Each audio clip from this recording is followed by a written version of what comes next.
Hey everybody, welcome back to History Student Reacts. Today we'll be watching World War I Part 4, 1917 by Epic History.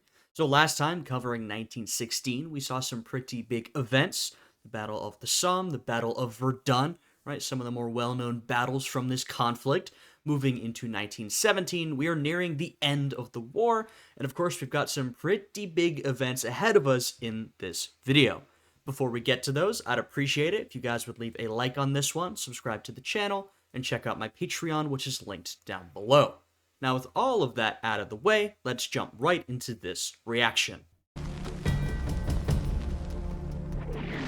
In 1916, World War I became a war of attrition. Both sides began to focus less on winning victory on the battlefield than grinding down the enemy. And inflicting such enormous losses, they would be forced to surrender. Yeah, we talked about some of the tactics and strategies used last time, as they said, with the advent of trench warfare, these new technologies, right? Some of these things that had existed before but had never been used on such a grand scale.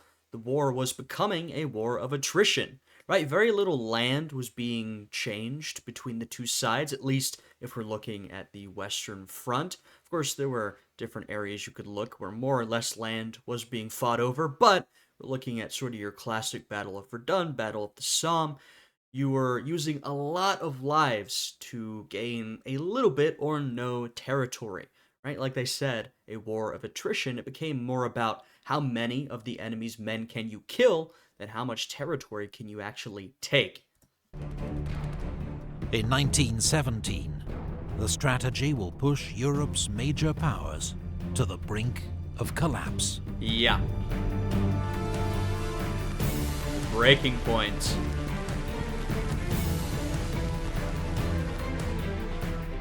Germany knows it will lose a long war of attrition against the Allies, who have greater resources. So its leaders gamble. They resume unrestricted submarine warfare. And this is where we're really going to talk about some politics in this one. Now the politics combines with the warfare, right? We're talking about total warfare. Almost the entire economies of these countries involved are devoted to the war effort. Almost the entire citizenry has some role to play, big or small, whether they're out there fighting or they're back on the home front, right? That means everyone's affected by whatever decisions are made in terms of the war. Right, this war of attrition, this strategy, these new technologies are putting a lot of strain on, of course, the soldiers, the leadership, and the citizenry of each of these countries, right? So that's going to cause some big events. I keep saying this, but a couple of the empires involved in this conflict, they're not going to survive it. Of course, today we'll be talking about Russia, I'm sure. That's where the politics really gets wrapped up. But even here, Germany feels it's necessary, or they feel it's the right move to resume unrestricted submarine warfare. Alright, I mean, you can understand why they make this move, but this is going to piss off some people, namely the United States, right? We've got a lot of things going on here, a lot of geopolitical and domestic political concerns at play. I've talked about throughout this series how, this style of warfare left a lot of people dissatisfied as you got into the war, as it went on, especially near the end. There was a lot of discontent. A lot of people they had become angry at the leaders and the generals of their own countries, right? They felt as soldiers, they were just being thrown into the meat grinder for nothing. We're not gaining any territory. We're not gaining anything. You're just leading us to our deaths, right? So there's a lot of discontent across Europe and beyond, and we'll see some of that erupt in this episode.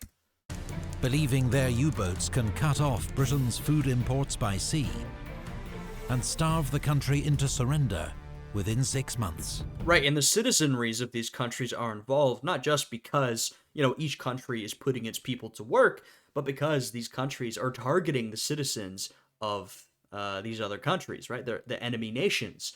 And so Britain wants to cut off supplies and food to Germany, and Germany wants to cut off supplies and food to Britain. Obviously, that affects more than just the military. That affects everybody, and that's the idea. But the new shoot-on-sight tactics mean neutral American ships will inevitably be caught in the crossfire. And that's what happened last time with the unrestricted submarine warfare. So this is a gamble that Germany's taking. Risking America joining the war on the Allied side. Just 2 days into the campaign, the SS Housatonic, an American steamer carrying wheat from Galveston, Texas to England, is sunk by a U-boat. The British then pass to the US government a telegram they've intercepted from German Foreign Secretary Arthur Zimmermann to the German ambassador in Mexico. Germany is encouraging Mexico to attack America if America and Germany end up at war. The so-called Zimmermann telegram puts yet more pressure on US President Wilson to declare war on Germany. Yeah, so this is sort of the double whammy for the United States, right? Unrestricted submarine warfare begins again. We've seen what that could lead to before. The Lusitania, an American ship, gets sunk. At the same time, the Brits, very wisely, send on this telegram to the US. It's Germany saying to Mexico, hey, if we get into a fight with America, why don't you invade? America's taken a lot of territory from you. Don't you want to get it back? Now, I don't know how realistic any of that was. I don't know if there was ever a thought in the Mexican government's mind that they might invade the United States. I don't know. It seems kind of unrealistic to me. I doubt it, but just the existence of this put more and more pressure on Wilson. Now, I will say, I mean, I'm not a fan of Woodrow Wilson. Few people are. But there is sometimes this idea that, he sort of gets into office, essentially lies about getting involved in the war, and then gets involved anyway. On paper, that sort of is what happens, but I will say, to be fair, there is an increasing amount of pressure on him as the American public more and more wants to get involved. So this isn't really a conflict where Wilson sort of drags America in kicking and screaming. The public becomes increasingly interested in getting involved. Oh, the Russian Revolution. Here we go. In Russia, enormous casualties and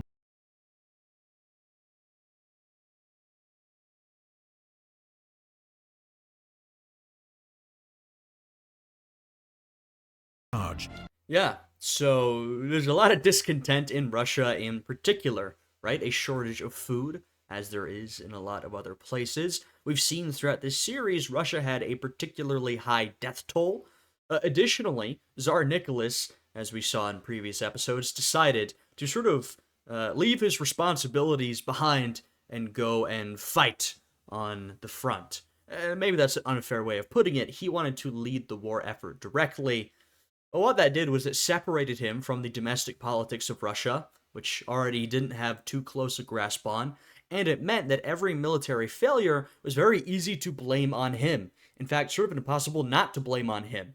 So he became increasingly unpopular. Right? So all of this is the spark that sets off the revolution. Now, I've said previously, and I do think this is true, every revolution takes some sort of spark to set it off. But you need the right conditions. If a country is entirely stable and prosperous and happy, there are a lot of sparks you can create that will not lead to a revolution. But if a country is unhappy, as Russia was, if it was unstable, they'd had another revolution in 1905. If they were dissatisfied with their leadership, they were, then the spark of the war going badly, well, that's enough to set things off, which is exactly what happens. Pledging to continue the war. But at the front, Russian troops begin to desert en masse. Yeah. Because they're like, well, what are we even doing out here? I've talked about this perspective throughout the series. They're saying, we are gaining very little. We're all risking our lives. So many of us have died. The leadership stinks. Why on earth are we still out here? And so people come to the logical conclusion that they should get themselves out of there. Even if they have been ordered to go, a lot of these soldiers start to desert. After a string of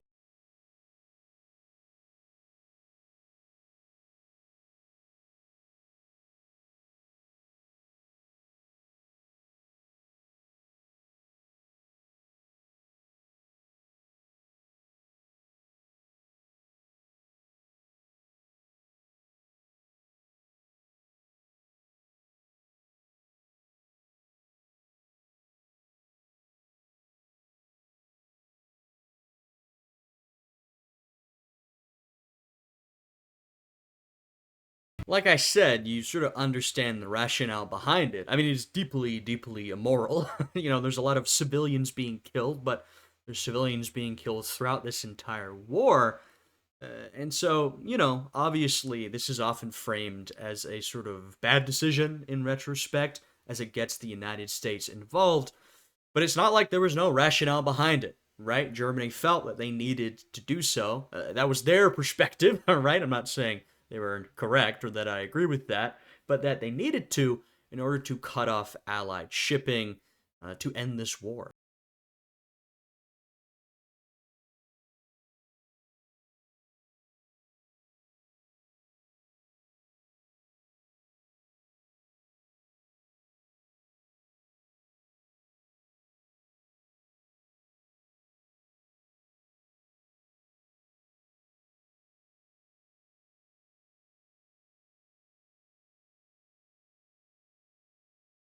World War, not just because it was international in its scope, as in there was fighting around the world, but because where most of the fighting took place, Europe, there were a lot of people from around the world, right? We saw Britain had Indian soldiers in there. We have Canadians, right? Because these European countries controlled colonial empires around the world, they were bringing in a lot of those soldiers into Europe. So an international war, even on the Western Front.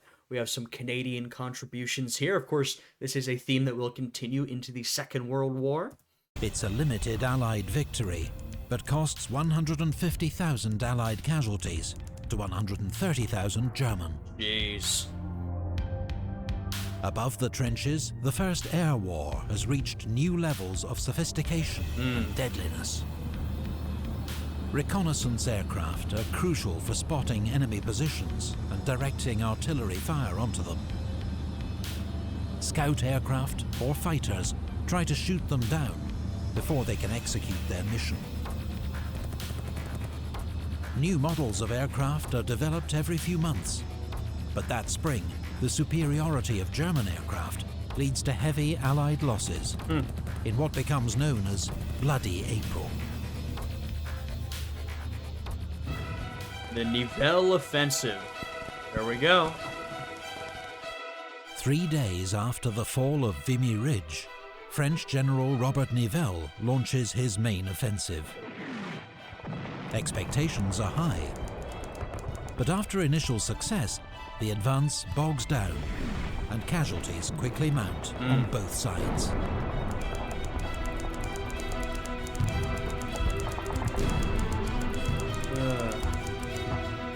Classic World War I moment, even if an offensive appears to initially being going well, or initially making some progress, mostly these bog down and you're left with little gained and a lot of lives lost. The apparently senseless losses cause morale in the French army to collapse. Yep, exactly. That's what I've been saying. Obviously Russia is the best example, but because they have a revolution. But it's not just in Russia, right? Soldiers around the world are feeling this way. Soldiers of all these different countries. Whole units mutiny, refusing to attack. General Nivelle is sacked as French commander-in-chief and replaced by General Pétain, hero of Verdun, who promises no more suicidal attacks. That summer, at Messines Ridge, the British tunnel under the German lines and detonate 19 enormous mines under the enemy position. It's the largest man-made explosion in history to date and paves the way to a brilliant but highly local British victory. Right.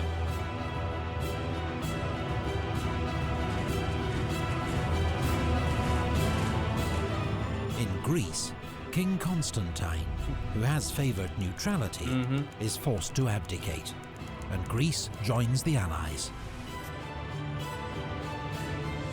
Yeah, Greece was having its own sort of political issues, its own tension between those who wanted to remain neutral, a sort of more pro-German faction, and a more pro-Allied British faction. Russia's provisional government orders a new attack, but the July offensive is a disaster. the morale and discipline of the Russian army has collapsed. Yeah, and we've seen the provisional government. They promised to continue the war. The war is already incredibly unpopular. That's, the reason the revolution happens. People really don't want it to continue. The soldiers are already deserting the provisional government, led by Kerensky, as you can see here. They lead this sort of failed offensive. It makes them more unpopular than they already were, and makes the war more unpopular than it already was. It can no longer be relied on to fight, and the Central Powers' counterattack is almost unopposed. At sea, the Allies begin to group their merchant ships into convoys, which sail under naval escort. The new system leads to a steady fall in losses. The tide is turning in the U-boat war. As discontent with the war grows in Germany, the German parliament, the Reichstag, passes a peace resolution, calling for a peace of understanding and reconciliation. It's ignored by the German High Command, Right. which now effectively rules the country as a military dictatorship. Yeah, I mean, look, we talked about the politics in Russia. Of course, Russia is the most obviously affected by the war in terms of political turmoil, but Germany probably comes in number 2. They're going to have an incredible amount of political turmoil. Of course, it's going to lead to more political turmoil in the future, in the interwar period, but even if you just look in the immediate, you're essentially going to see Germany have its own sort of failed revolution of their own. Right, in some ways attempting to mirror the Bolshevik Revolution in Russia. Not quite yet, but there's a lot to get to in terms of political instability in Germany. You can see the civilian politicians are already a little upset about all of this. The German Social Democratic Party, that's sort of their big left-wing party, very powerful. They initially, though there's disagreement among the ranks, sort of agree to get on board with the war effort. They're generally in opposition to the government, but they agree, all right, we'll get on board, we'll support you throughout the war. But, is getting to this point, a lot of those politicians are becoming very unhappy, right?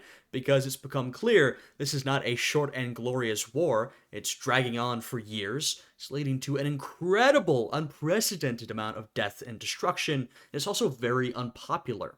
But the German High Command, who we've essentially, like Epic History said, entered into some type of a military dictatorship, they ignore that. They want to keep pushing, keep going. In Belgium, the British launched their major offensive of 1917, the Third Battle of Ypres. It will be remembered as Passchendaele. Heavy shelling, rain and broken irrigation channels turned the battlefield into a sea of mud. In these impossible conditions, all hopes of a breakthrough soon fade. The attack is called off after 3 months, by which point the British have suffered 240,000 casualties. Jesus! The Germans, 200,000.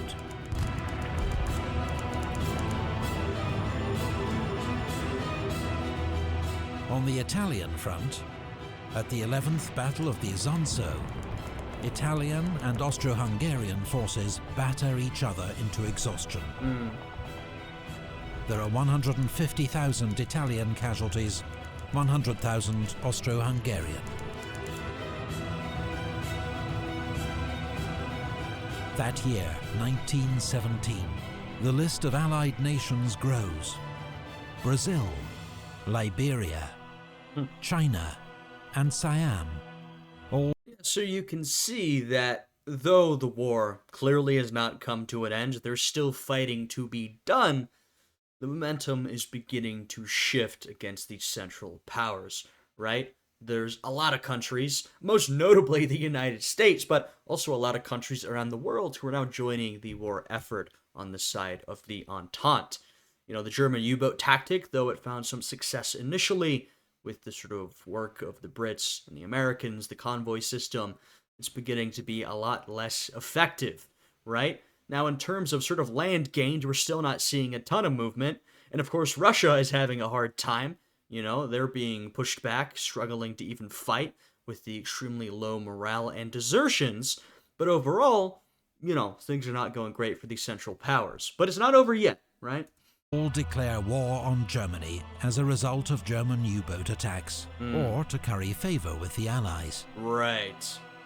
China will contribute many thousands of labourers working for the Allies in Europe, the Middle East and Asia.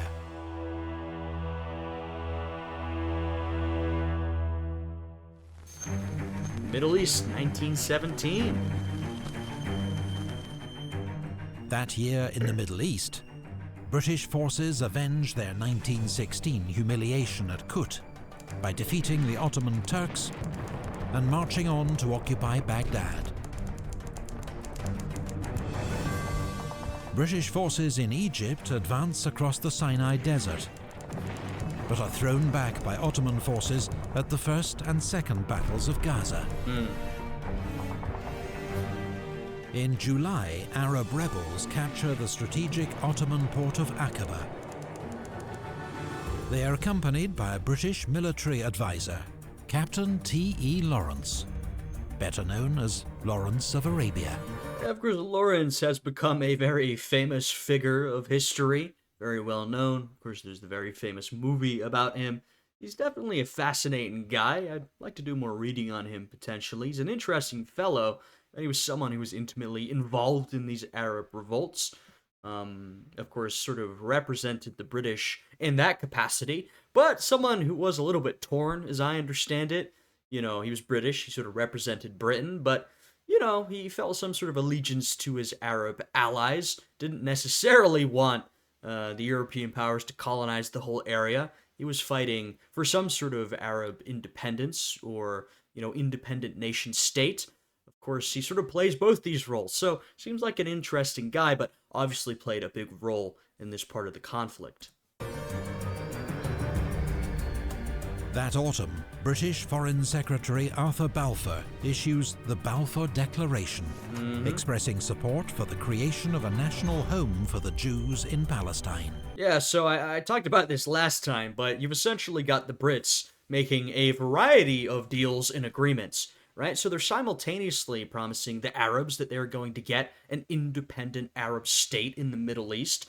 They're promising the French that they're going to carve up this territory into protectorates, colonies essentially, and they're promising the Jewish people that they're going to get their own independent state in the Middle East, right? So Britain's making a lot of deals, some of which obviously conflict with each other. So, if you look at the current state of the Middle East and you want to find out, how did we get there?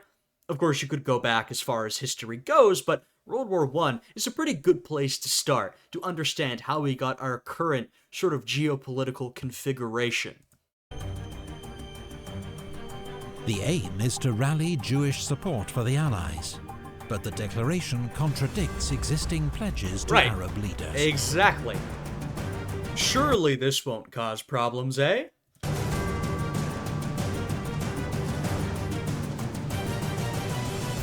In October, the British finally win at Gaza, clearing the way for an advance into Palestine. 6 weeks later, General Allenby leads British troops into Jerusalem, ending 400 years of Ottoman rule. Wow. Caporetto. With Russian forces in disarray, Germany is able to move troops from the east to the Italian front. At the Battle of Caporetto, they help to smash through the Italian army, advancing 70 miles and taking 250,000 prisoners. Yeah, so that's a tremendous amount of movement for World War I. We've seen how deadlocked everyone has been, but now that the Russians are sort of pulling back, if not officially, then just the troops are getting out of there, the Germans, they have some more resources, some more men, and like I said, this is, some of the most movement we've seen in a while in this conflict. British and French divisions, desperately needed on the Western Front, have to be redeployed to shore up the line. In Russia, a second revolution brings Lenin's Bolshevik party to power. Yep. And the slogan that the Bolsheviks get in on is peace, land, and bread, right? Shows you the three things the people cared most about, right? Number one is peace. They're done with the war. They want this to be over with. Land. That one points to land distribution for the peasants of Russia, right? Russia's mostly, at this point, an agrarian society. The peasants, they want some damn justice. And bread. People are starving. They want food, right? Now, it's fair to point out the Bolsheviks were not the most popular party or force at that time, but they were gaining popularity with the unpopularity of the provisional government, and they were well positioned and well armed with their particular support among some of the soldiers and the workers to sort of stage another revolution and take power, which is exactly what they did under the leadership of Lenin here.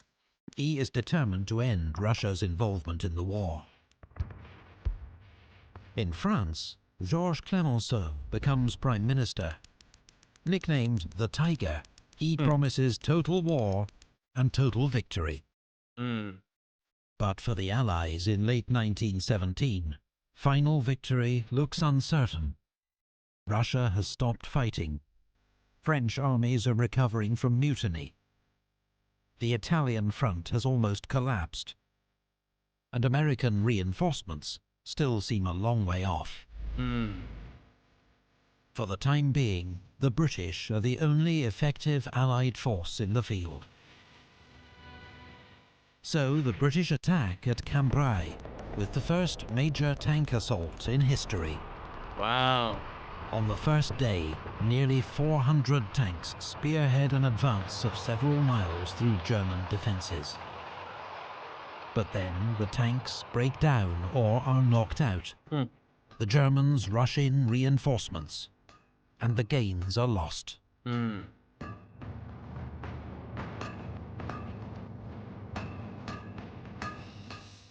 Finland declares independence from Russia. Finland's like, all right, now is our opportunity to get the hell out of here. We've seen some people decided this was their moment, right, to make a revolution or independence movement, whatever. We saw that in Ireland as well, all the chaos going on, right?